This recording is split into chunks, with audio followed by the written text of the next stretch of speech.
একটি মেয়ের বিয়ের 7 বছর পেরিয়ে গেছে, কিন্তু সে এখনও সন্তানের আশীর্বাদ থেকে বঞ্চিত ছিল। তার পরিবার ও বন্ধুরা যারা তার সময়ে বিয়ে করেছিল তারা 2-3 এমনকি 4 সন্তানের মা হয়ে গেছিল। সে মেয়েটির খুব ইচ্ছা ছিল যে আল্লাহ তাআলা তারও কোল পূর্ণ করবেন।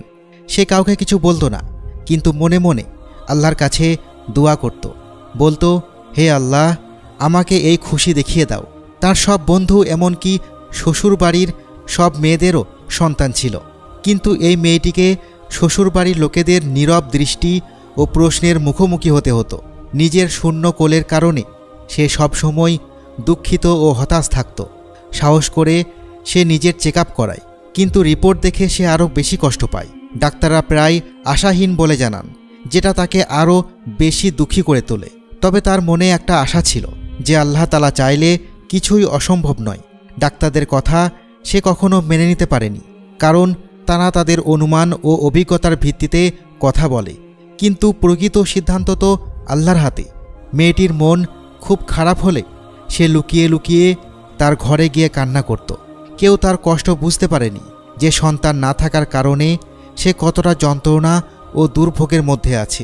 শ্বশুরবাড়ির লোকজন তো কথাবার্তা বলতোই, কিন্তু আত্মীয় স্বজন ও প্রতিবেশীদের কথা তার কষ্টকে আরও বাড়িয়ে তুলত।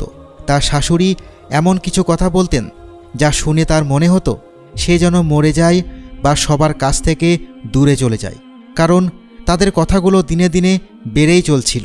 কিন্তু তার বিশ্বাস ছিল শুধু আল্লাহর উপর। সে প্রতি ওয়াক্ত নামাজে কান্না করত আর আল্লাহর কাছে একটি দোয়া করত, হে আল্লাহ, আমাকে সন্তানের আশীর্বাদে ধন্য করো। যতই মানুষের তিরস্কার বাড়ছিল ততই তার ইবাদতও বেড়ে যাচ্ছিল।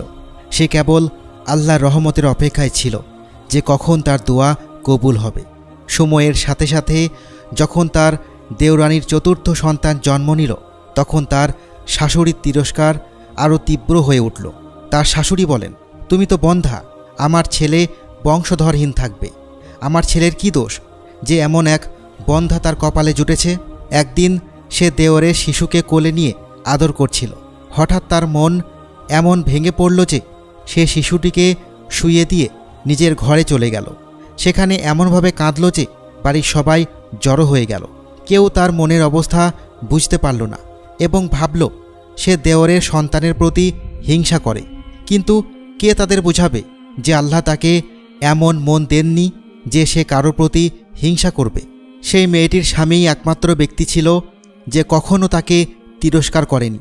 তার স্বামী তাকে প্রাণ দিয়ে ভালোবাসত এবং তার ইচ্ছা বুঝত, কিন্তু তার হাতেও কিছু ছিল না। একদিন কেউ তাকে পরামর্শ দিল তার স্বামীরও পরীক্ষা করাতে। প্রথমে এ নিয়ে অনেক হাঙ্গামা হয়, কিন্তু পরে তার স্বামী বলল, পরীক্ষায় ক্ষতি কি? পরীক্ষা করানোর পর রিপোর্ট ভালো আসেনি।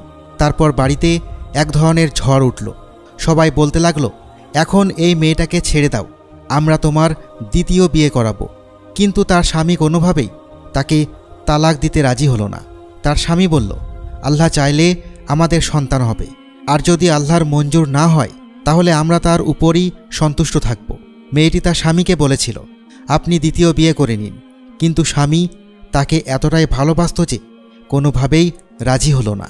একদিন তার শাশুড়ি বললেন, তুই চাস না যে আমাদের বাড়িতে খুশি আসুক, আমার ছেলেরও উত্তরাধিকারী হোক। তুই শুধু খারাপই নয়, বরং খারাপ মনের মানুষও একজন। এই কথাগুলো শুনে সে খুব দুঃখ পেল। সে ওযু করে নামাজের জন্য দাঁড়ালো।